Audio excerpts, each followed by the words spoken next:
तो सर क्या अपार्टमेंट्स में रहने वाले जो वास्तु के प्रिंसिपल हमारे इंडिपेंडेंट हाउस में चल रहे हैं, उन्हीं प्रिंसिपल्स को फॉलो करके अपने घर का वास्तु भी ठीक कर सकते हैं? जिस समय ये ग्रंथ लिखे गए थे उन सभी में जो वास्तु का वर्णन है उनमें फ्लैट्स का कहीं वर्णन नहीं है। मैं आपको कहना चाहूँगा कि बहुत कठिन होता है कि कोई बहुत ही अच्छा वास्तु ओरिएंटेड फ्लैट मिल जाए। फ्लैट वास्तु की बात करते हैं। अब फ्लैट में से जैसे 30 माले की बिल्डिंग है या 40 माले की बिल्डिंग है, तो एक का वास्तु कराया तो सबका ठीक हो गया? ऐसा कभी नहीं होता कि आपने एक का ठीक किया तो सबका ठीक हो जाएगा। तो फ्लैट वास्तु बहुत एक तरह से टफ होती है, लेकिन उसके उपचार सरल हैं, क्योंकि वहाँ पर हमें केवल का ही मैनेजमेंट करना होता है। उस दिशा के दरवाजे किसी भी अगर भवन में खुलते हैं तो वो गृह स्वामी को मृत्यु तुल्य कष्ट देते हैं।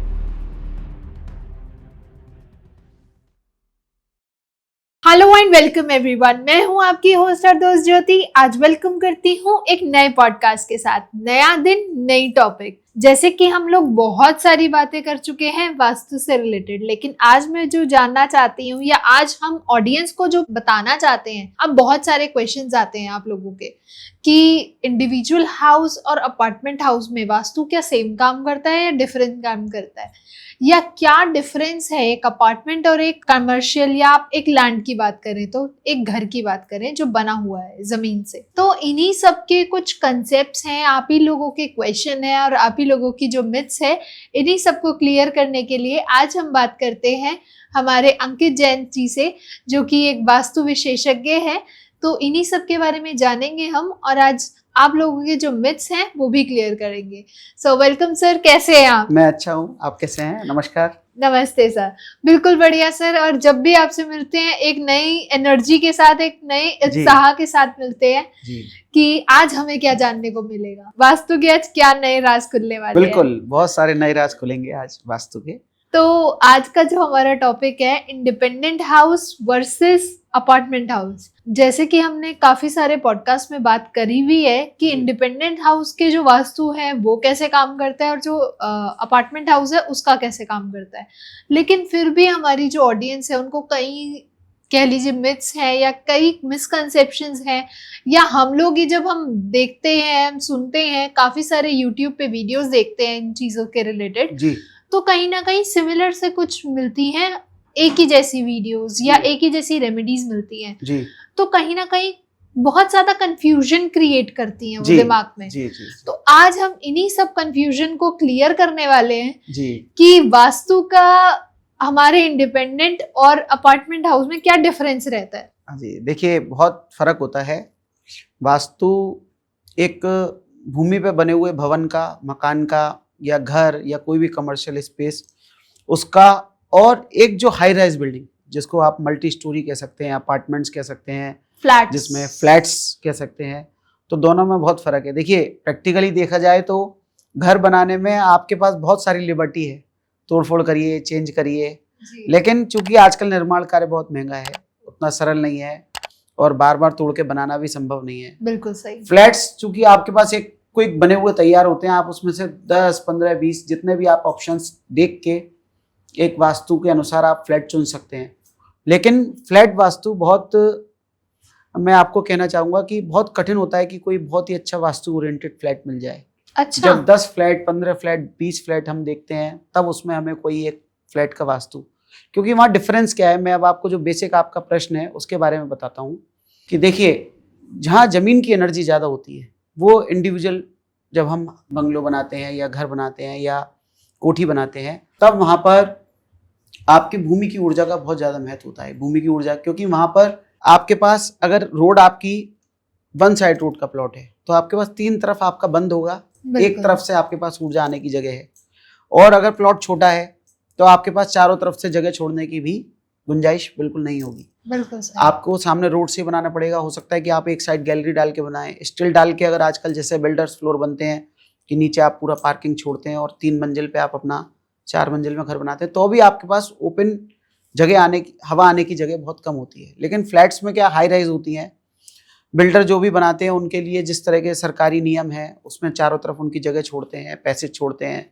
उसके बाद हाई राइज तक ले जाते हैं, तो उसमें क्या चारों तरफ से आपके पास फ्लैट में ऊर्जा आने की। लेकिन वहां पे फ्लैट्स में वास्तु कर पाना थोड़ा बहुत मुश्किल होता है, चुन पाना, क्योंकि एक तो वहां हमें डबल वास्तु देखना होता है, बिल्कुल वहां हमें प्रॉपर्टी का वास्तु देखना होता है, उस जगह की एनर्जी देखनी होती है, फिर पर्टिकुलर किस फ्लोर पे फ्लैट है, किस दिशा का फ्लैट है, दरवाजा कहाँ खुलता है, उसमें कहाँ टॉयलेट्स, कहाँ बाथरूम है, और उसमें बने हुए गलत टॉयलेट्स आप सुधार भी नहीं सकते।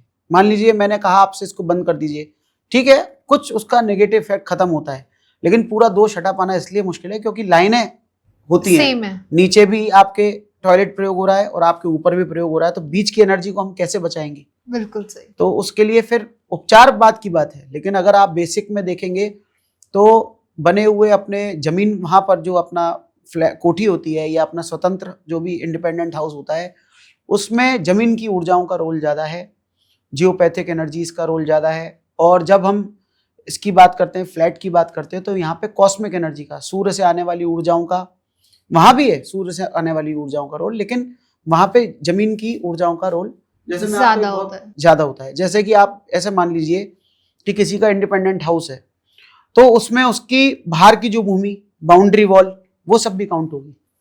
फ्लैट में जब हम जाते हैं तो अगर वो नीचे ग्राउंड फ्लोर का फ्लैट है तो उसमें भी बाउंड्री वॉल काउंट होगी, सराउंडिंग्स काउंट होंगी। अगर वो ग्राउंड फ्लोर का फ्लैट नहीं है, वो तीसरे, चौथे, पांचवें, हो सकता है 30वें, 40वें फ्लोर तक हो, जैसे कि मुंबई और बड़े सिटीज में होता है, तब वहां पर केवल आपके फ्लैट का फ्लोर का वास्तु देखा जाएगा, और जो उसमें स्टेयर्स और लिफ्ट आ रही हैं वो भी कॉमन में काउंट की जाएंगी, पब्लिक एरिया में काउंट की जाएंगी।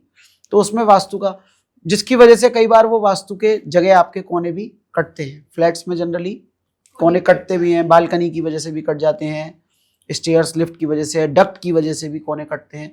तो फ्लैट वास्तु बहुत एक तरह से टफ होती है, लेकिन उसके उपचार सरल हैं, क्योंकि वहां पर हमें केवल वायु का ही मैनेजमेंट करना होता है, और इंडिपेंडेंट हाउसेज में हमें जमीन का और वायु का, दोनों का मैनेजमेंट देख के चलना पड़ता है। एग्जैक्टली। लेकिन हमारे बड़े बुजुर्ग कहते थे कि जो फ्लैट है ना, वो कहीं ना कहीं सूटेबल नहीं होता, क्योंकि कह सकते हैं कि जब हम मिट्टी से जुड़ते हैं ना, तो कहीं ना कहीं हमारी जो ऊर्जाएं हैं, चाहे वो आप कॉस्मिक कह लीजिए, चाहे वो जियोपैथिक कह लीजिए, तो कहीं ना कहीं वो हमारे को बहुत पॉजिटिव भी इफेक्ट देती हैं। बिल्कुल, मैं ये बात मानता हूँ, इस बात को मैं भी समझता हूँ, क्योंकि लेकिन देखिए, जगह का अभाव होने की वजह से, बड़े शहरों में गाँव से पलायन होने की वजह से, और न्यूक्लियर फैमिली में डिवीजन होने का, परिवार, एक बड़ा परिवार पहले एक बड़ी कोठी में, बड़ी हवेली में या बड़े भवन में रहता था, साथ में था, तब उनकी एक रसोई होती थी, सोने के भी अलग अलग कमरे इतने नहीं चाहिए होते, आजकल एक एक बच्चे को अलग अलग कमरा चाहिए होता है। बिल्कुल सही। तो वो सब स्थितियों को देखते हुए देखिए, फ्लैट समय की मांग कह सकते हैं आप उसको। तो वास्तु में, चूंकि जिस समय वास्तु के ग्रंथ लिखे गए उस समय पे फ्लैट्स का निर्माण नहीं होता था, तो उसका कोई विशेष वर्णन नहीं है। जो कुछ भी बात फ्लैट वास्तु के संदर्भ में हम करते हैं, वो कुछ पुराने अच्छे वास्तुकारों के और कुछ हमारे अपने किए हुए कार्यों के, सुधारों के, वास्तु के अनुभवों के आधार पर हम एक फ्लैट वास्तु का ये निष्कर्ष निकाल के लाए कि यहाँ पर आप कॉस्मिक एनर्जी पे ज्यादा ध्यान दीजिए। और फ्लैट वास्तु में चूंकि आप बहुत सारे सुधार नहीं कर सकते, तो एक बहुत अच्छा टिप भी है ये कि आप फ्लैट के जितने भी नेगेटिव पॉइंट्स हैं उनके पैरेलली उतने पॉजिटिव पॉइंट्स क्रिएट कर दीजिए फ्लैट्स में। हाँ, जैसा सपोज मान लीजिए आपके फ्लैट में नेगेटिव एनर्जी, टॉयलेट है जो ईशान कोण पर है, अब आपने मान लीजिए टॉयलेट सीट अपने यहाँ से हटा भी दी, लेकिन एक नेगेटिव पॉइंट आपके यहाँ हुआ, तो आप एक पॉजिटिव पॉइंट क्रिएट करिए कि अग्नेय दिशा में रसोई अगर नहीं मिल पा रही है तो अग्नेय दिशा की रसोई बनाने की कोशिश करें। अगर वो भी नहीं मिल पा रही है किसी तरीके से, पैरेलली आप उसको ऐसे चेक करें कि एक नेगेटिव पॉइंट है तो एक पॉजिटिव मिला। फिर द्वार का देखें, मास्टर बेडरूम्स का देखें, उसमें चारों तरफ का वेंटिलेशन देखें, उसमें ऊर्जा किस तरीके से हम बढ़ा सकते हैं, दहली जी की स्थापना कर सकते हैं, उसके अंदर हम उत्तर और पूर्व की तरफ से आने वाली ऊर्जाओं के प्रवाह को नई विंडोज खोल के, अगर नहीं भी मिल रही है तो नई विंडोज खोल के हम उसको ऊर्जा का, तो उसके पैरेलल जितने नेगेटिव पॉइंट्स हैं उनके पैरेलली आप उतने पॉजिटिव पॉइंट्स क्रिएट कर दीजिए ताकि वो बैलेंस हो जाए। क्योंकि वहां पे कॉस्मिक जमीन का तो रोल आपका रहा नहीं, वहां उतना ज्यादा नहीं रहा है, तो सही, क्योंकि एनर्जी तो पूरी नीचे कॉलम से ऊपर तक आ रही है, लेकिन फिर भी वहां पर एयर का, क्योंकि चारों तरफ से आपको ऊर्जा का निर्बाध आवागमन हो सकता है फ्लैट। सही बात है जी। लेकिन अब एक चीज हमें और जाननी है। अब जैसे कि हमने पहले भी पूछा था, जी। आज जो हमारी ऑडियंस हमें पहली बार सुनना चाहती है, तो मैं उनके लिए भी ये क्वेश्चन रिपीट कर देती हूँ कि जैसे हम फ्लैट वास्तु की बात करते हैं, जी। अब फ्लैट में से जैसे 30 माले की बिल्डिंग जी। है या 40 माले की बिल्डिंग है, तो एक का वास्तु कराया तो सबका ठीक हो गया? नहीं, ऐसा नहीं होता। देखिए, ऐसा कभी नहीं होता कि आपने एक का ठीक किया तो सबका ठीक हो जाएगा। हाँ, लेकिन बिल्डिंग का वास्तु, जैसे जिस बिल्डर ने उस बिल्डिंग को बनाया, उसमें वास्तु के कोई दोष हैं, कोई कमियां हैं, कोई गलतियां हैं। क्योंकि अगर बिल्डर ने वास्तु सही बनाया है चारों तरफ से, अगर बिल्डर तो उसमें और भवन फ्लैट्स में थोड़ा सा ध्यान दिया है, थोड़ा सा अवेयरनेस के साथ काम किया है, तो पूरे ही अपार्टमेंट का। लेकिन एक मेरे साथ केस स्टडी हुई थी, मैं अभी किसी बिल्डर के साथ बैठा था, तो उन्होंने मुझे कहा कि एक फ्लैट का वास्तु गलत था हमारे पूरे अपार्टमेंट में, एक लाइन के सारे फ्लैट्स का। उसमें कोई वास्तुकार रहने आए। अच्छा। हाँ, उसमें कोई वास्तुकार रहने आए, तो उन्होंने उनको सुधार करा, तो उन्होंने कहा कि ये फ्लैट आप मुझे ही दे दीजिए। जब उन्होंने उस लाइन का एक फ्लैट का सुधार किया, तो उसी के आधार पर सारे फ्लैटों के सुधार अपने आप हुए और वो सारे फ्लैट बिक गए। अच्छा। हाँ, ऐसा उन्होंने मुझे बताया। कई बार आप दूसरों के अनुभवों से भी सीखते हो। तो मैं एक बिल्डर क्या बैठा हुआ था, तो उन्होंने मुझे ये सारी बात बताई, और मैंने भी ऐसा देखा है कई बार क्या होता है कि कोई एनर्जी ऐसी डिस्टर्ब होती है कि वो सभी फ्लैटों तक ऊपर तक जाती है, तो आपने नीचे से उसको अगर करेक्ट कर दिया तो वो ऊपर तक वो एनर्जी बैलेंस हो जाती है। जी। तो एनर्जीज का फ्लो को देख पाना या कर पाना, उसको सुधारने का थोड़ा सा प्रयास अगर आप करते हैं, तो फ्लैट वास्तु में सुधार हो जाते हैं। क्योंकि वहां पे सारा, मैं आपको बार बार बोल रहा हूँ, एयर का मैनेजमेंट करना पड़ेगा। तो सर, क्या अपार्टमेंट्स में रहने वाले उन्हीं सेम प्रिंसिपल, जो वास्तु के प्रिंसिपल हमारे इंडिपेंडेंट हाउस में चल रहे हैं, उन्हीं प्रिंसिपल्स को फॉलो करके अपने घर का वास्तु भी ठीक कर सकते हैं? देखिए, जो इंडिपेंडेंट हाउसेस का वास्तु है, क्योंकि मैंने आपको जैसे बताया ना, जिस समय ये ग्रंथ लिखे गए थे, हमारे वास्तु के जितने बड़े बड़े ग्रंथ हैं, उन सभी में जो वास्तु का वर्णन है, उनमें फ्लैट्स का कहीं वर्णन नहीं है। जी। ये सब अनुभवों के आधार पर है। लेकिन चूंकि ये कोई बिल्डिंग बनती है, तो उसमें बेसिक वास्तु सब जगह एक सा है। बिल्कुल भाई, अगर आपने कोई मल्टी बिल्डिंग बनाई है और उसमें एक फ्लोर पे 4 फ्लैट हैं या 6 हैं या 2 ही हैं, तो भी वो हैं तो कनेक्टेड ही ना, तो उनकी मैग्नेटिक लोहे से कनेक्टेड हैं, तो ऊर्जाओं का आदान प्रदान तो पूरी बिल्डिंग पे हो रहा है ना। तो आपको हमेशा अपार्टमेंट्स में भी वही देखना पड़ेगा जो आप इंडिपेंडेंट हाउस में देखते हैं। प्रिंसिपल वही रहेगा कि पूरब और उत्तर से हवा ज्यादा आती हो, खुली हुई हो, ऊर्जाओं का आवागमन हो। वाटर बॉडीज बिल्डिंग की आपकी अपनी इंडिविजुअल तो अलग हो सकती हैं, लेकिन बिल्डिंग की वाटर बॉडीज आपके नॉर्थ ईस्ट साइड्स में हो, जो ओवरहेड टैंक्स हैं जो सारे पश्चिम दिशा की तरफ हों, पश्चिम की दीवार पर हों। और इसके अलावा आपके कहीं सेप्टिक टैंक आदि जो गंदे पानी के स्थान हैं, ड्रेनेज के पॉइंट हो, वो कहीं ईशान कोण पर ना आते हों, या उनके ढाल उल्टे ना हो, या उस पूरी बिल्डिंग का कहीं नॉर्थ ईस्ट कटा हुआ नहीं हो, नॉर्थ ईस्ट डिस्टर्ब ना हो, उसका नॉर्थ ईस्ट के घटे या डिप्रेशन नहीं हो, मतलब एक तरह से गलत नहीं हो, डेबिलेटेड नहीं हो, कटा हुआ नहीं हो, वो एरिया कटा हुआ नहीं हो। गड्ढा हो सकता है लेकिन कटा हुआ नहीं हो। तो जो बेसिक प्रिंसिपल एक घर के हैं जो वास्तु में देखे जाते हैं, वो आप उसमें देखने चाहिए आपको, अपार्टमेंट में भी। हाँ, उसके बाद फिर आपको इंडिविजुअल अपार्टमेंट का भी, अपने एक एक फ्लैट का भी वास्तु देखना पड़ता है। उसमें भी कॉर्नर्स को देखना पड़ता है, और उसके अंदर भी द्वार को देखना पड़ता है, ऊर्जाओं के आवागमन को देखना पड़ता है। उसमें भी स्लोप को भी देखना चाहिए। क्या होता है कि बालकनी साइड में हम लोग जनरली क्या करते हैं कि पानी अंदर ना आए उसके लिए नीचा करते हैं, बाथरूम को नीचा करते हैं, उतने तक भी परिणाम आपको आ जाते हैं। अच्छा। हाँ, तो मैं अभी 1-2 दिन पहले जब मुंबई में था, तो मैं किसी फ्लैट को देख रहा था, तो मैंने फिर उस जगह का उपचार भी करवाया है कि साउथ वेस्ट साइड पर बालकनी थी, और वो थोड़ी, चूंकि पानी आने का डर होता है तो नीचा रखते हैं उसको, मतलब उसमें कहीं वो प्लांटेशन लगाने के लिए भी अपनी जगह छोड़ते हैं बालकनीज में, या क्यारी या पौधे लगाने के लिए, तो उसको वो नीचा बनाते हैं। तो हम कोशिश ये करते हैं कि या तो आप पूरा समतल बनाइए, क्योंकि ऊंचे नीचे कटे सारी चीजों का फर्क वास्तु में होता है। अच्छा। फ्लैट वास्तु में देखिए, जमीन तो है नहीं हमारे पास, गड्ढा खोदने का कोई प्रोविजन नहीं है, जो कुछ भी है वो फ्लोर है, बिल्कुल सही। या फिर उसकी अंदर आने वाली ऊर्जाएं हैं।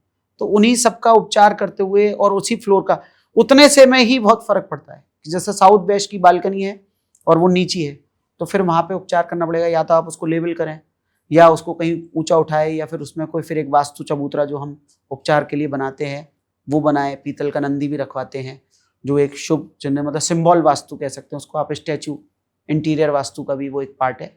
वो सब भी करके उपचार किए जा सकते हैं। लेकिन बेसिक बात यह है कि आपको फ्लैट वास्तु में बहुत सारी चीजों का ध्यान रखना पड़ेगा, आपको डबल लेवल पे आपको वास्तु देखना पड़ेगा। ओके, अब इसी बात में सर मुझे एक नया टॉपिक भी मिल गया। जी, क्या? इंटीरियर वास्तु। इंटीरियर वास्तु, जी। जिसके बारे में हम जरूर जानेंगे और इन डेप्थ बात करेंगे। बिल्कुल। तो सर, अगर मुझे नया घर खरीदना है, या कोई भी हमारे ऑडियंस में कोई नया घर खरीदने जा रहा है या कोई नया अपार्टमेंट लेने जा रहा है, तो उसको बेसिक क्या क्या वास्तु के चीजें जो है वो नोटिस करनी चाहिए और देखनी चाहिए? देखिए, अगर आप घर और फ्लैट कोई खरीदने जा रहे हैं कुछ भी, तो 4-5 प्रिंसिपल बहुत बेसिक हैं, उनका ध्यान रखिए। बाकी कुंडली का आधार भी हम लोग लेके चलते हैं साथ में। मैं एस्ट्रो वास्तु कंसल्टेंट हूँ और जियो वास्तु कंसल्टेंट, चूंकि मेरी जो एजुकेशन है वो जियो वास्तु से है। डॉक्टर राजेंद्र जैन मेरे गुरु हैं, तो वहाँ पर हम जमीन की ऊर्जा भी देख के चलते हैं। अगर आप कोई घर इंडिपेंडेंट हाउस बनाने जा रहे हैं तो जमीन की ऊर्जा देखेंगे, साथ में उसमें कहाँ कहाँ दरवाजे मिलने वाले हैं हमको वो देखेंगे, हम रसोई कहाँ बना सकते हैं।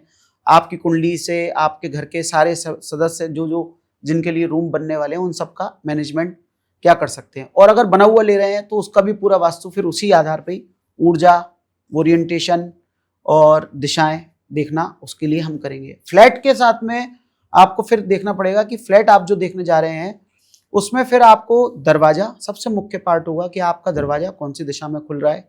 उसमें आपको कम से कम नैऋत्य दिशा के दरवाजे अवश्य ही छोड़ देने चाहिए।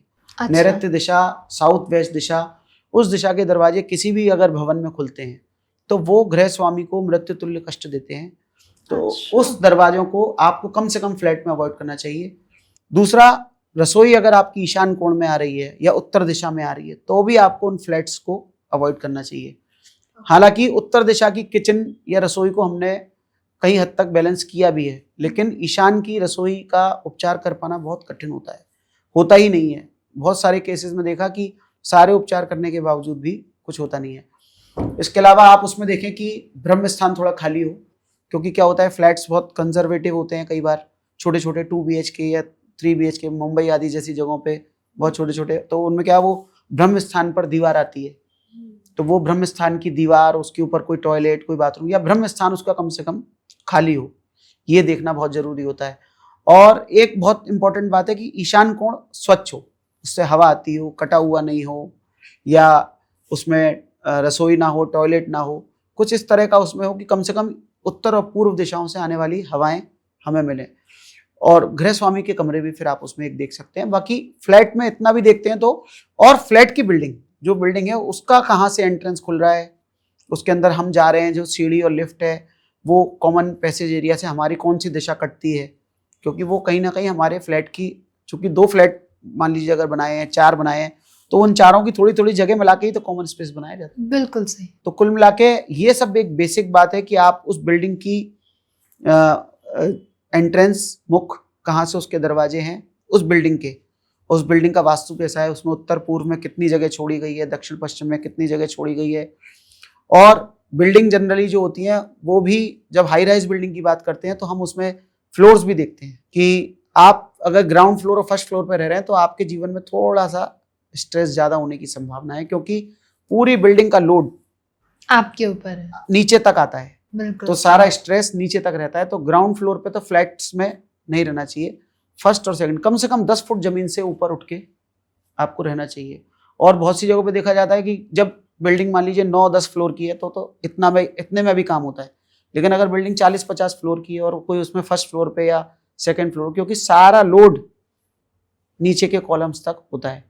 फिर भी फ्लैट वास्तु में रहने में एनर्जीज का बहुत अच्छा इसलिए होता है क्योंकि जितनी ऊंची बिल्डिंग जाती है उसकी फाउंडेशन भी उतनी गहरी ले जाते हैं, उतनी गहरी ले जाने के कारण उसमें सारी पुरानी गंदी मिट्टी फिक जाती है। मान लीजिए 100 साल में या 200 साल में धीरे धीरे करके उसमें मिट्टी इकट्ठी हुई है, जिसके अंदर कुछ हड्डी आदि गड़ी है, कोई शल्य गड़ी है, कोई उसके अंदर कभी शमशान आदि रहा है, कभी कोई उस पर कोई नेगेटिव ऊर्जाओं का प्रवाह रहा है, कभी अस्पताल रहा है, कभी मंदिर रहा है उस भूमि पे। तो जब आप उसके नीचे की 10, 20, 30, 40, 50 फुट तक नीचे मिट्टी फेंक देते हैं, वैसे कम से कम, लेकिन जब हाई राइज जितना आप जाएंगे उतना ही गहरा आप नीचे, और आजकल तो 3-3 लेवल तक पार्किंग भी बनाते हैं जी बिल्कुल। तो वो पार्किंग बनाने से भी क्या होता है कि वो पार्किंग के लिए सारी मिट्टी, तो वो भूमि पूरी बिल्कुल फ्रेश और शुद्ध हो जाती है, उसकी सारी नकारात्मक मिट्टी फिक जाती है। ऊर्जा शुद्ध हो जाती है, वास्तु आप सुधार के बनाएंगे तो अपार्टमेंट में रहने में बहुत अच्छा होता है। आज तो बहुत सारे लोग, चाहे वो सिक्योरिटी कंसर्न से, चाहे ऊर्जा कंसर्न या जगह के कंस्ट्रेंट से, किसी कारण से बहुत बड़े बड़े धनाढ्य लोग फ्लैट्स में रहते हैं। बिल्कुल सही। और वो सक्सेसफुली रह रहे हैं। एग्जैक्टली। इवन कोई सेलिब्रिटीज भी आज देख लीजिए, वो भी फ्लैट्स में ही फ्लैट्स रह में रहे रहते हैं। हैं। हाँ। अभी सर जैसे हम बात कर रहे थे कि जो नीचे ग्राउंड फ्लोर फर्स्ट फ्लोर पे रहते हैं, तो जो हाई राइज बिल्डिंग होती है उसका सारा लोड नीचे वाले फ्लोर्स पे आता है, राइट? तो वहां पे तनाव का माहौल रहता है। लेकिन अगर मैं बात करूं अब ऊपर के फ्लोर्स की, तो वहां पे वास्तु कैसे काम करता है? देखिए, हमारे जितने भी ऋषि मुनि होते थे वो माउंटेन्स पे जाके, पहाड़ों पर जाकर साधना करते थे। जी बिल्कुल। क्योंकि वहां पर जो एनर्जीज होती हैं, लाइटर एनर्जीज होती हैं, हल्की एनर्जीज होती हैं। दूसरा, बड़े बड़े राजा महाराजा, आपने देखा कि वो अपने किले बड़े ऊंचे ऊंचे बना के रहते थे। इवन अपना सिंहासन भी बाकियों से ऊपर ऊंचा रखते थे। तो जितना आप ऊपर उठते जाते हैं, ये तो प्राचीन काल की बात हो गई। वर्तमान में आप देखिए कितनी धूल है, कितनी डस्ट है, कितना पॉल्यूशन है। तो जब आप जमीन से 20 foot, 50 foot, 70 foot, 100 foot, 200 foot, 300 foot ऊपर जाते हैं, तो आपको वहाँ पर डस्ट नहीं होती, मच्छर आदि नहीं होते, और बहुत सारी एनर्जीज वहाँ पर लाइटर एनर्जीज होती हैं। तो वहाँ पर सन की जो पूरी ऊर्जाएं, आपको ऊर्जाएं, कॉस्मिक एनर्जी जिसको हम बोलते हैं, वो पूरी प्राप्त होती हैं। प्योर एयर का फ्लो होता है। तो जब आप ऊंचे रहते हैं तो वो आपके लिए कॉस्मिक एनर्जी, तारों की छांव में रहते हैं आप एक तरह से, तो वो आपको कॉस्मिक एनर्जी पूरी भरपूर मिलती है। वहाँ रहने से आपकी मन भी अच्छा होता है चारों तरफ से। वास्तु बशर्ते अच्छा होना चाहिए। हाई राइज बिल्डिंग्स में ऊपर रहने से लाइटर एनर्जीज में लोग रहते हैं, वो हम उसको और अच्छा ही मानते हैं। मतलब अगर आप ग्राउंड फ्लोर पर रह रहे हैं या इंडिविजुअल हाउस में रह रहे हैं, तो वहाँ आप ज़्यादा ज़्यादा कितना, 4 फ्लोर 5 फ्लोर, उसके बाद तो फिर उसको आप मल्टी स्टोरी ही बोलेंगे। उसको फिर आप इंडिविजुअल हाउस नहीं बोलेंगे। जैसे आजकल स्टिल्ट पार्किंग का जो ट्रेंड है, उसमें आप स्टिल्ट डालते हैं और मैक्सिमम 3 या 4 फ्लोर बनाएंगे, बहुत बनाएंगे 5 बना लेंगे, उसके बाद तो नहीं तो फिर वो अपार्टमेंट जैसा हो गया। बिल्कुल सही। तो जब आप जितना ऊंचा आप जाते जाते हैं, वहाँ आपके पास एयर का फ्लो होता जाता है, कॉस्मिक और जियोपैथिक एनर्जी का रोल कम होता जाता है, तो वहाँ आप लाइटर हो जाते हैं। तो आपकी एनर्जी लाइटर, मेंटल स्ट्रेस आपका कम हो सकता है। वास्तु के अदर प्रिंसिपल्स अगर आप फॉलो करते हैं तो ऊपर रहना अपने आप में अच्छा होता है। हालांकि हम लोग इसमें ज्योतिष का भी थोड़ा रोल रहता है कि आपका जो मूलांक है उसके कोई मित्र नंबर का फ्लोर आपको लेना चाहिए। अच्छा। हाँ, जैसे सपोज आपका मूलांक 3 है तो उसके मित्र होंगे 6, 9, तो आप उसके नंबर का उसी 6th फ्लोर पे, 9th फ्लोर पे, इस तरह से आपको अपने नाम का मूलांक देख के उसके आधार पे, बाकी कुंडली के आधार पे भी देखते हैं। और हाई राइज बिल्डिंग्स में हम ये भी उनको सजेस्ट करते हैं बिल्डर्स को कि आप ऑड नंबर में फ्लोर्स बनाइए। अच्छा। हाँ, ये कुछ वास्तु का एक प्रिंसिपल है जो मैंने कहीं पढ़ा था, तो मैंने देखा है कि ऑड नंबर्स में फ्लोर बनाते हैं तो अच्छा रहता है। ओके। तो सर जैसे कि हम बात कर रहे थे ऑरा की, कि वहाँ ऊपर जाते हैं तो ऑरा बहुत प्योर रहता है, हल्का हो जाता है। राइट, हल्का हो जाता है। लेकिन मैं एक जगह पे गई थी, पर्सनली मैं अपना बताती हूँ, मैं किसी घर में गई थी, अराउंड था वो 18th फ्लोर था। तो मैं गई, मल्टी स्टोरी फ्लैट्स थे वो। अब जब हम लोग वहाँ गए तो इतना नहीं फील हुआ, बट जब हम वहाँ से बैठे कुछ टाइम और जब हम वहाँ से वापस आ रहे थे, तो एक नेगेटिव ऑरा कह लीजिए, एक नेगेटिविटी कहीं आसपास नेगेटिविटी घूम कहीं रही भी थी। हो सकती है। नेगेटिविटी होने में कई बार क्या होता है, कोई बिल्डर ने साइट बनाई, शुरू की, और कोई प्रॉब्लम सरकारी उसमें आ गई या कोई और लीगल इश्यूज आ गए, तो वो बहुत दिन तक बंद रहती हैं। तो खाली पड़ी जगहों पर, मैंने आपको बोला ना, नकारात्मकता का वास होता है, और उसके अंदर कुछ ना कुछ नकारात्मकता थी, तभी तो उसमें कोई लीगल या कोई सरकारी इशू आए या कोई बाधा आई। मान लीजिए कोई फाइनेंशियल क्रंच ही आ गया, तो कहीं ना कोई नेगेटिव इम्बैलेंस जरूर होता है, उसके बिना ऐसा होता नहीं। और फिर साथ साथ जैसे मैंने आपको बोला कि कुंडली का भी बड़ा रोल होता है। ओके। हाँ, जो बना रहा है उसका भी भाग्य साथ साथ चलता है, क्योंकि निर्माण कार्य को ज्योतिष शनि से कनेक्ट करता है। क्योंकि वहां पे आप जो निर्माण कार्य कर रहे हैं वो शनि, सारा लोहा जो प्रयोग हो रहा है वो शनि, जो बना रहे हैं सारे लोग वो भी शनि। तो वहां पर आपकी कुंडली का शनि ग्रह और मंगल ग्रह, उन दो का भी बड़ा रोल होता है। और वर्तमान में जो दशा चल रही है, तो ऊर्जाएं कहीं ना कहीं जो फ्लैट्स में कहीं ना कहीं आती हैं, उसमें आपके, और कई बार मैंने ये देखा कि प्लान बहुत अच्छा हुआ कागज पे, लेकिन बनते बनते बहुत सारी गलतियां और कमियां उसमें आ हो जाती हैं। हैं। तो आजकल लोग पूरा वास्तु कंसल्टेंट्स को अपने साथ पूरा एसोसिएट करके चलते हैं प्रोजेक्ट्स में, तो करते करते भी गलतियां हो जाती हैं। तो नेगेटिव एनर्जी आना ये कोई एक पैरामीटर नहीं है, ये है कि आपके निर्माण में अगर आपने कोई गलती कर दी है, कोई चूक कर दी, कई बार गलत मुहूर्त में आपने शिलान्यास कर दिया या निर्माण कार्य कर लिया, कई बार गलत मुहूर्त में छत डालने का भी बड़ा वास्तु है। अच्छा। क्योंकि प्रथम छत जैसे इंडिविजुअल हाउसेस में डालते हैं तो हम उसमें भी मुहूर्त देते हैं कि भाई आप पहली छत, जैसी आपकी भूमि कवर होगी छाया से, छत की छाया से, तो वो भी उसका भी एक बड़ा प्रथम दासा बोलते हैं उसको, प्रथम दासा डालने का भी बड़ा मुहूर्त होता है, तो उसका महत्व भी होता है। तो पहली छत बड़े मतलब सौम्य दिनों में डलवाते हैं, क्रूर दिनों में नहीं डलवाते हैं। Okay. उसके बाद दूसरी छत, तीसरी छत का उतना महत्व नहीं है, लेकिन फिर भी अगर आप घर बना रहे हैं तो आप पूरे अच्छे वास्तु से बनाइए। मन से ही बनाए। सर, अपार्टमेंट्स की तो हमने काफी सारी बातें कर ली जी। अगर हम इंडिपेंडेंट हाउस की बात करें जी, अब जो हमारे बड़े बुजुर्ग थे या जो कह लीजिए जिन्हें वास्तु के बारे में इतनी नॉलेज नहीं है, तो वो घर बनाते हुए कहीं ना कहीं वास्तु के काफी सारी चीजों को इग्नोर कर जाते हैं, राइट?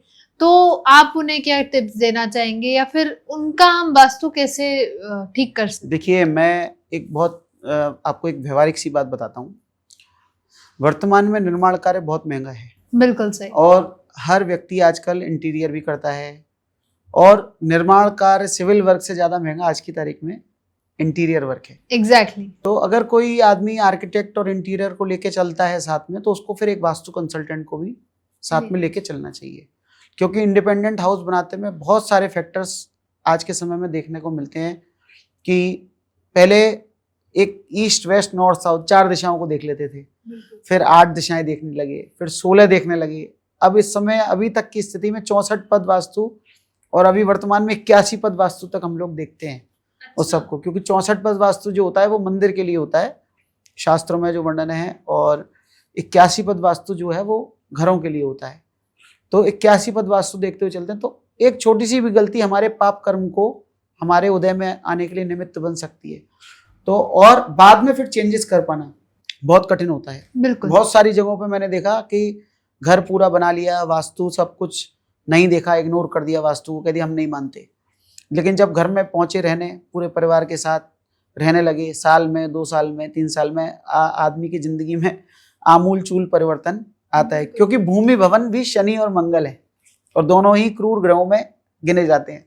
तो अगर वो अच्छे परिणाम देने पे आते हैं तो बहुत आदमी जिंदगी में तरक्की भी करता है, उन्नति भी करता है। और मैंने व्यक्तिगत रूप से अपने जीवन में जमीन की ऊर्जाओं को महसूस किया, और प्रतिदिन ये कॉपर रॉड डाउजिंग के माध्यम से मैं जमीन की ऊर्जाओं का प्रभाव फर्क देखता हूँ। इसके अलावा स्वर विज्ञान से भी, क्योंकि स्वर भी हमारे वास्तु में है। क्योंकि मेरे गुरु, जैसे मैंने आपको शुरू में भी बताया था कि वास्तु लंगड़ा होता है स्वर के बिना। अगर स्वर के बिना कोई वास्तु करता है तो वो प्रभावशाली उतना नहीं हो सकता जितना होना चाहिए था वास्तु के परिणाम।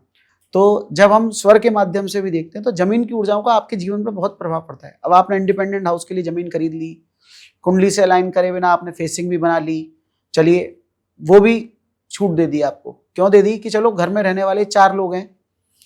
इसमें मैंने अभी एक जगह और ऐसा पाया कि किसी ने मुझसे कहा कि हमने किसी को वास्तु के लिए बुलाया, उन्होंने कहा आपको क्या जरूरत है वास्तु की, आपकी ज्वाइंट फैमिली है। तो ज्वाइंट फैमिली जब होती है तो किसी का भाग्य अच्छा चल रहा है, किसी का कमजोर चल रहा है, किसी का शायद बहुत कमजोर चल रहा हो, तो सब मिलके एक दूसरे का बैलेंस कर देते हैं वास्तु। बिल्कुल। तो एस्ट्रो को भी चलिए हमने छोड़ दिया, लेकिन अगर आप नया बना रहे हैं तो एस्ट्रो को भी साथ लेके चलिए, सबकी कुंडली कंसीडर करके चलिए। नहीं भी कर पा रहे हैं तो कम से कम जिस व्यक्ति का पैसा लग रहा है, गृह स्वामी जो है, और कम से कम जो उसमें रहने वाली गृह लक्ष्मी है, उसकी भी कुंडली कंसीडर करके आप घर का निर्माण करें। फिर उसमें वास्तु कंसल्टेंट को साथ में लेके चलने से उसमें आपकी किचन कुंडली के आधार पर, उसमें आपका मास्टर बेडरूम, कई जगह देखा गया कि आपको एक बेसिक प्रिंसिपल है कि साउथ वेस्ट का आपको मास्टर बेडरूम बनाना चाहिए। लेकिन आपकी कुंडली में राहु कमजोर है, नीच का है, मारक है, कष्टप्रद है, फिर आप उस साउथ वेस्ट के वो भी परिणाम अच्छे देगा, क्योंकि वास्तु का प्रिंसिपल कहता है कि साउथ वेस्ट में गृह स्वामी, क्योंकि गोचर बदलता है जी। लेकिन वो एकदम ऐसा नहीं कह सकते। तो लेकिन अगर आप वास्तु को साथ लेके चलेंगे तो आपकी चीजें कई बार बहुत अच्छी होंगी। बिल्कुल। और कई बार ये भी देखने में आया कि बहुत ज्यादा वास्तु करने के चक्कर में भी लोग चीजें खराब कर लेते हैं। बिल्कुल। मैं ये नहीं कहूंगा, आपको एक बेसिक प्रिंसिपल जरूर फॉलो करने चाहिए, और बेसिक प्रिंसिपल आपके बहुत साधारण से किसी अच्छे वास्तु कंसल्टेंट से आप सलाह करेंगे तो आपके vastu principle, basic vastu principle follow करना बहुत कठिन नहीं होगा जी। और उसके बाद थोड़ा इंटीरियर में भी, क्योंकि कलर्स भी कई बार, जैसे हम कलर पे बहुत बात कर चुके हैं, कलर के पॉडकास्ट हमारे हैं इसमें अलग से, तो कलर भी कई बार हमारा कलर है, शेप्स हैं, ढाल है, ऊंचा नीचा, तो वो करते हैं। अगर वास्तुकला जो है वो इंडिपेंडेंट हाउस बनाने में आपकी मदद क्या करती है, सही समय पे काम बने आपका, सही गति से निर्माण हो, कि मालूम पड़ा आपने आज शुरू किया 4 साल तक बना ही नहीं, या बंद पड़ा है, पैसों का अभाव हो गया, गृह स्वामी किसी परेशानी में फंस गया, तो ये सब चीजों से बचने के लिए वास्तु है। और फिर जब आप उसमें रहने जाएं तो उसमें आपको सुख शांति समृद्धि का अनुभव हो। ये उस वास्तु का महत्व है। वास्तु करने के लिए वास्तु नहीं है, वास्तु के लाभ के लिए वास्तु है। जी। तो ये आप सब ध्यान कर रख के और बेसिक वास्तु, कम से कम बेसिक प्रिंसिपल्स को फॉलो करके चलेंगे तो भी आपका काम बनता है। सर, जैसे कि हम इंडिपेंडेंट हाउस की बात कर रहे हैं, तो वहां पे बोरवेल हो या सेप्टिक टैंक हो तो वो गलत जगह पे बन गया, गलत दिशा में बन गया, तो बिना तोड़फोड़ करे क्या उसकी कोई रेमेडी है? देखिए, सेप्टिक टैंक गलत जगह अगर बन जाए और अगर वो किसी मतलब शुभ दिशा में, जैसे उत्तर है, उत्तर पूर्व है, पूर्व दिशा में बन जाते हैं, या साउथ वेस्ट, जो आपकी शुभ नहीं तो कह सकता हूँ अर्थ एलिमेंट की दिशा, और वहां पे गड्ढा बहुत खतरनाक होता है जी। तो कई बार जब ऐसी जगहों पे ये सेप्टिक टैंक बन जाते हैं तो वो उसके बहुत बुरे परिणाम होते हैं, मतलब असाध्य रोगों का कारण होते हैं, मानसिक अशांति। इवन कई बार हमने देखा कि कर्ज इतना बढ़ जाता है लोगों पे कि उनको या तो बेचना या फिर भागने के अलावा कोई अन्य ऑप्शन होता नहीं है। बिल्कुल। तो उस स्थितियों में सेप्टिक टैंक बंद करना भी एक्चुअली बहुत कठिन काम है। सेप्टिक टैंक बंद नहीं कराना चाहिए, क्योंकि उसमें लाखों जीवों की हिंसा होती है, उसके अंदर असंख्यात जीव कीड़े होते हैं। तो मेरे गुरु ने हमेशा मना किया कि सेप्टिक टैंक बहुत जल्दी नहीं हटाना चाहिए, उसके लिए बहुत जाप करके, पुण्य वृद्धि करके, ऊर्जा बढ़ाकर उसके बाद हटाना चाहिए। वास्तु के दोष हटाना भी अपने आप में एक बहुत बड़ा मतलब पाप और पुण्य का कारण हो सकता है। जैसे सीढ़ी भी एक बहुत, सीढ़ी का भी एक अलग पूरा विज्ञान है, वास्तु है। सीढ़ी भी हटाने से आपकी कॉस्मिक और जियोपैथिक एनर्जी डिस्टर्ब होती है, व्यापार डिस्टर्ब होता है। बोरवेल का भी, जैसे आपने कहा कि बोरवेल बन जाता है, तो बोरवेल भी बहुत कई बार बुरे परिणाम देता है। अग्नि दिशा में बन गया, नैऋत्य में बन गया, तो उसके भी बहुत बुरे परिणाम होते हैं। तो अगर आप हटा नहीं सकते, उनकी रेमेडी हम लोग करते हैं, लेकिन फिर भी मैंने ये देखा कि आपकी रेमेडी उतना काम नहीं करती है जितना आपको वो हटाने से ही। फिर भी मैं एक बहुत बेसिक आपको एक टिप दे देता हूँ। अगर आपका ये सेप्टिक टैंक है या आपका बोरवेल है, या तो इनको आप ओपन टू स्काई कर दीजिए। अगर आप उसको नहीं हटा पा रहे हैं, गलत जगह से, गलत दिशा में बन गया है, तो उसको आप ओपन टू स्काई कर देंगे, तो उससे क्या होगा, जो भी उसकी जमीन से हाइड्रो करंट्स आएंगे, या अगर सेप्टिक टैंक है तो उससे जो गैसेस बनेंगी या जो नेगेटिविटी आएगी वो कम से कम ऊपर चली जाएगी। उस पर सनलाइट पड़ेगी, उस पर कॉस्मिक एनर्जी आएगी, तो वो उसको कुछ हद तक नलिफाइड करेगी। और इसके अलावा हम उसके चारों तरफ कुछ स्ट्रिप लगा के, उसको डिस्कनेक्ट करके, कट लगा के, एक माइका, एक नॉन मेटेलिक मतलब बैड कंडक्टर ऑफ एनर्जी होता है, उसको डाल के, इस तरह की चीज़ों से हम उसको डिस्कनेक्ट करने की कोशिश करते हैं, उसकी एनर्जी को नलिफाइड करने की कोशिश करते हैं। लेकिन गलत जगह पे बनी हुई वास्तु की चीज़, उसको हटाने से ही पूर्ण लाभ प्राप्त होता है। जी बिल्कुल। और ऐसी अगर मैं बात करूं अपार्टमेंट्स की, जहाँ पे तोड़फोड़ करना तो नेक्स्ट टू इम्पॉसिबल है, जी, तो वहां पे हम वास्तु रेमेडीज कैसे कर सकते हैं विदाउट तोड़फोड़? देखिए, मैंने आपको शुरू में एक बात बोली थी जी, कि जब आप इंडिविजुअल हाउस की बात करें तो वहां बात करेंगे हम भूमि की, बिल्कुल, वहां अर्थ की एनर्जी की बात करेंगे। लेकिन जब आप फ्लैट की बात करेंगे तो वहां हमें कॉस्मिक एनर्जी की। तो एक बहुत अच्छा टिप है, देखिए, यहाँ कॉस्मिक एनर्जी की बात करें, कॉस्मिक एनर्जी का सबसे बड़ा सोर्स क्या है, बताइए क्या है? एयर, सन, सूर्य। सूर्य से तो हमें प्रकाश प्राप्त होता है ना, सारा। एयर तो है, लेकिन सूर्य की ऊर्जा। तो वहां पर आप एक सन का मतलब मॉडल या स्टैचू लगा सकते हैं, और सन का बना हुआ भी मिलता है, लेकिन जनरली लोग शनिदेव ले आते हैं उसकी जगह, क्योंकि उसमें मूछें बनी होती हैं। हाँ। सूर्यदेव और शनिदेव, चूंकि पिता पुत्र का संबंध उसको ज्योतिष मानता है जी, तो शनिदेव जो होते हैं उनकी मूछें होती हैं, लेकिन और किरणें उनकी भी वैसे ही निकली हुई होती हैं, और सूर्यदेव की भी किरणें निकली हुई होती है, लेकिन उनकी मूछें नहीं होती, क्योंकि सूर्यदेव उनके पिता हैं, उनको इस तरह से माना जाता है। तो आप एक बिना मूछों वाला कॉपर का सन अपने घर की ईस्ट दिशा में लगाते हैं, तो उससे आपका कॉस्मिक एनर्जी घर में बढ़ती है। इसके अलावा बहुत सारी उसमें रेमेडीज हैं। अरोमा थेरेपी है कि आप अरोमा थेरेपी के माध्यम से, जैसे सुगंध, चूंकि एयर की बात कर रहे हैं तो पूरे फ्लैट में आपके सुगंध, उसमें आप Kapoor diffuser lamp, Kapoor lamp लगा के, अच्छी अलग अलग तरह की अरोमाज लगा के, या जोन के हिसाब से भी, वास्तु 16 दिशाओं के हिसाब से भी आप, या 4 दिशाओं के हिसाब से कम, कि जैसे दक्षिण दिशा है वो लाल रंग की है तो वहां पर गुलाब का इत्र का प्रयोग करें, उत्तर दिशा चूंकि सौम्य सफेद दिशा है, तो वहां पर आप सफेद रंग के इत्रों का, जैसे चंपा है, जैस्मिन है, बेला है, ये जो उसको आप बोलते हैं, और इस तरह के सफेद इत्र। इसके अलावा जैसे आपका पूर्व दिशा है तो वहां पे आप कस्तूरी का इत्र लगा के, शनि का स्थान है जैसे पश्चिम दिशा तो वहां लोबान का प्रयोग करके, इस तरह के ऊर्जाओं का एरोमा से आप अपने चारों तरफ का वास्तु संतुलित कर सकते हैं। इसके अलावा साउंड, वो भी एयर में बहती है। बिल्कुल सही। तो साउंड के माध्यम से भी, जैसे हमारे मंदिरों में घंटे लगाए जाते हैं, मंत्र जाप लगातार किया जा सकता है, अपने मुख से करें। वो ठीक है, आज रिकॉर्डेड लगा देते हैं, लेकिन अपने मन से करें, उससे भी एयर की शुद्धि आपकी होगी। अष्ट धातु की घंटी द्वार पे लगाने से, जैसे मंदिरों में आपने घंटा देखा है, बिल्कुल सही। लेकिन वो जो विंड चाइम्स होते हैं वो नहीं, वो एल्युमिनियम एक मल धातु होती है, वो नहीं, चाइनीज वाली नहीं, फेंगशुई वाली नहीं। आप एक शुभ अपने अष्ट धातुओं का जो संयोजित बना हुआ है, नहीं हो तो फिर पीतल का भी एक बार को प्रयोग कर सकते हैं। लेकिन एक मिसलेनियस जो अष्ट धातु का घंटा जो मंदिरों में लगता है, वो भी अगर आप द्वार पे लगाते हैं तो उसकी जब जैसे ही आपका द्वार खुलेगा तो घंटा बजेगा, तो उससे आपको जो पॉजिटिव सकारात्मक उसकी जो ध्वनि आएगी, उससे भी आपके घर की शुद्धि होती है। कोई अच्छा वाद्य यंत्र, सितार है, वीणा है, इस तरह की जो पहले बजाते थे, उस वाद्य यंत्र के माध्यम से भी घरों की ऊर्जा बढ़ाई जाती है, सुधारते। तो एयर को सुधारना है आपको। फ्लैट्स में वास्तु का सुधार करने के लिए आपको एयर से संबंधित लाइट भी उसमें रोल कर सकती है, कि आप अलग अलग जोन में कलर की लाइट से भी कर सकते हैं, क्योंकि यहाँ सारा एयर और जो आपके सेंसेस को दिखाई दे रहा है सामने, क्योंकि यहाँ पे अर्थ के प्रयोग कर पाना आपके लिए सरफेस एक सा कर सकते हैं।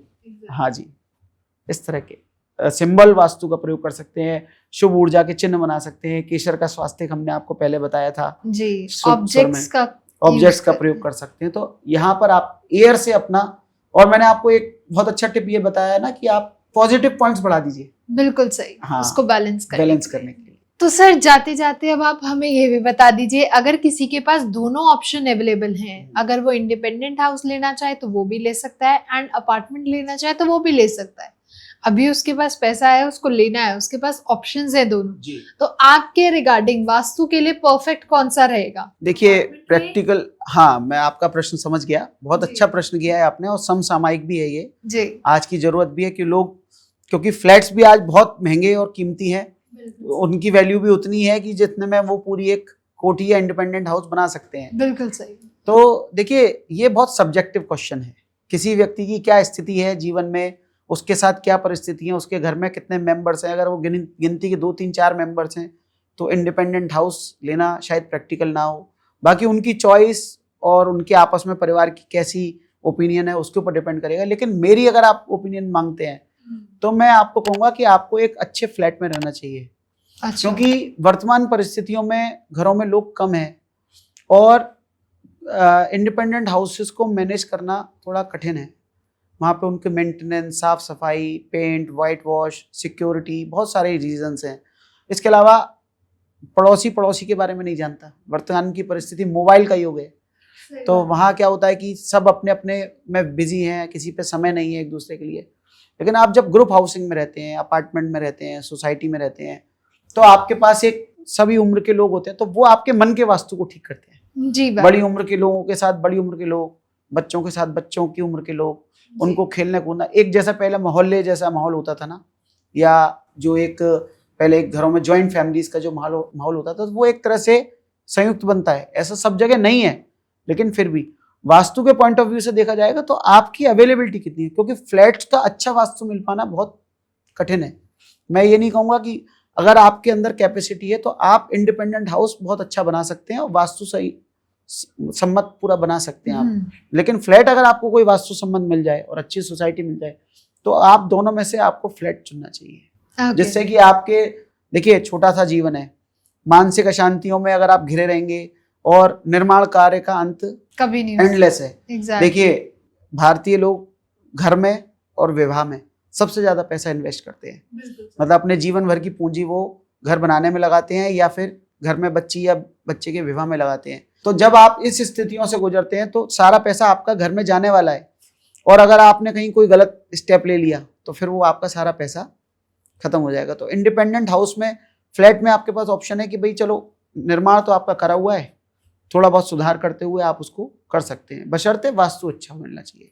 कोई गलत द्वार उसमें मिल गया तो फिर वो भी एक बड़ी समस्या है। गलत एनर्जी, गलत वास्तु, गलत पड़ोसी, सही बात है, एडजेसेंट वास्तु। एडजेसेंट वास्तु खराब मिल जाए तो ये सब्जेक्टिव क्वेश्चन है, आपको देख समझ के और कंसल्टेंट्स की सलाह के साथ लेते हुए अपना इस बात का निर्णय करना चाहिए कि आप इंडिपेंडेंट में जाना चाहते हैं कि आप फ्लैट वास्तु में जाना चाहते हैं। ओके, सो आज का पॉडकास्ट हम यही समाप्त करते हैं, लेकिन हमारी बातें जैसे हमने कहा कि मैंने आगे के टॉपिक जरूर समझ जी। रखे आपसे डिस्कस करने के लिए, जी जी जी। एंड उनके बारे में हम बहुत कुछ जानते रहेंगे। एंड अगर हमारी ऑडियंस को ये पॉडकास्ट पसंद आया हो तो do like, share and comment. And अगर कोई सजेशन हो, कोई टॉपिक के बारे में आपको इन डेप्थ जानना हो तो आप ज़रूर हमें कमेंट सेक्शन में बताइएगा, हम आगे आने वाले पॉडकास्ट में उन्हें ज़रूर कवर करेंगे। And don't forget to subscribe the channel. Thank you. नमस्ते। नमस्ते।